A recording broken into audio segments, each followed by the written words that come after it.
The next design I'm going to show you, designs like this one we used to do it with our air nails, with a lot of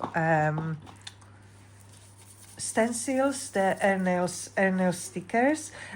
We could also just paint it with the normal gel polish, but just to create this ombre, that was quite difficult. But now with the cat eye, we can just have the similar effect with a really nice and easy way of doing this. And this time I'm going to use the cat eye number 4, and I'm shaking this well, and I'm going to apply it a little bit on my paper palette.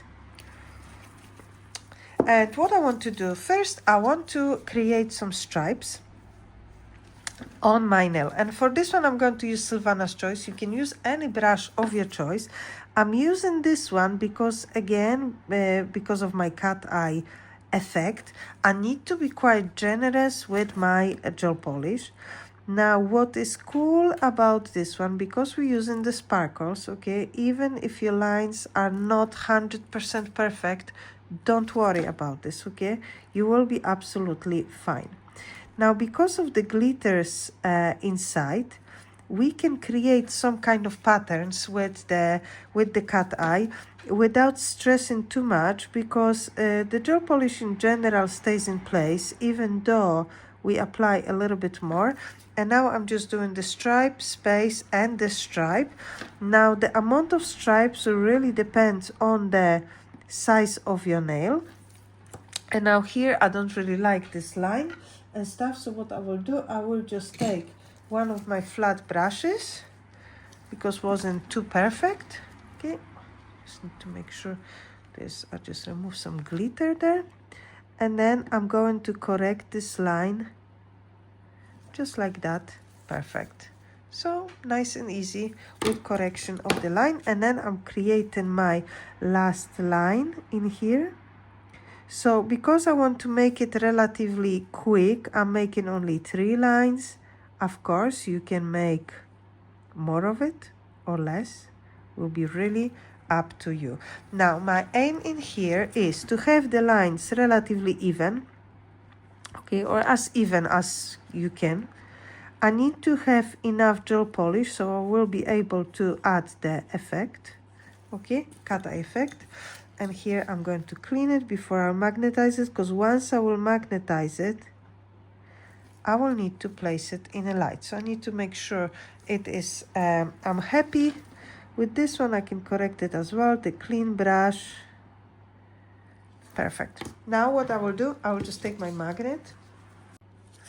So now I have my magnet, and now what I'm going to do, I'm just going to hold the magnet on the one side. What I want to have the particles only on the one side of my nail. So for example, if I will just hold my magnet now like this, I can just accumulate and gather all of my particles into this French line. Do you remember the one that we did? Or I can just be a little bit closer and I can push them towards the cuticle, and this is exactly what I'm doing now. I'm just pushing the particles towards the cuticle. So around the cuticles I have particles, and on the bottom I have none. So again, I'm just moving everything to the top just to make sure I have them on the top and not on the bottom. And then on the top I can just go with my magnet as well a little bit closer, just to make sure everything is nicely magnetized in here around the cuticles. That's quite important. You don't want to have the empty spots. And once I'm happy and I have this movement, now I can go to the light.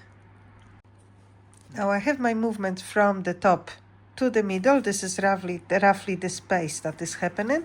Now what I'm going to do, I'm just going to create my stripes in between my previous one. This will be quite easy now, I think, because we already have the lines, so should be fine. Now if you go with your lines over the previous one, don't stress about this, okay?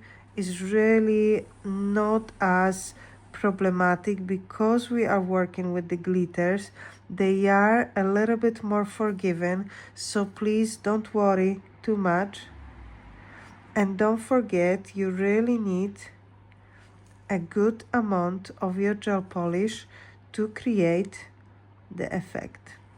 So now I'm taking my magnet, and I will just take the magnet from the top, and I will just push away my particles so they will be roughly finishing in the middle. And you see, I have this look. So of course you can do more stripes and make it more interesting, or you can do just a few, just like that, and create your line. Now I'm happy with this one. This one goes to the light. Now I have my stripes cured, but I want to have this design nice and sharp. So what I'm going to use the black liner gel and Pepin's Choice brush.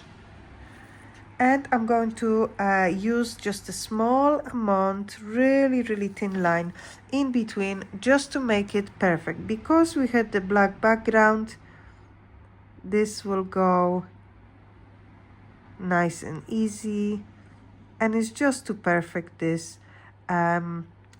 You don't have to, as I mentioned, our lines are really don't need to be 100% because of the glitters. So as I mentioned, the glitters is a little bit more forgiving, but because we have time and this design was done in amazingly short time, we can correct this line and just make it even better.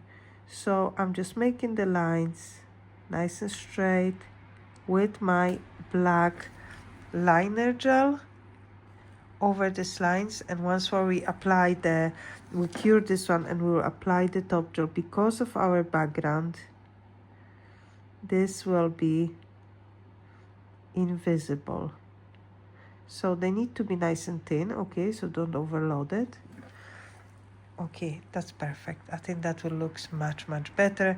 We separated these lines and we have this movement from top to bottom. Really interesting.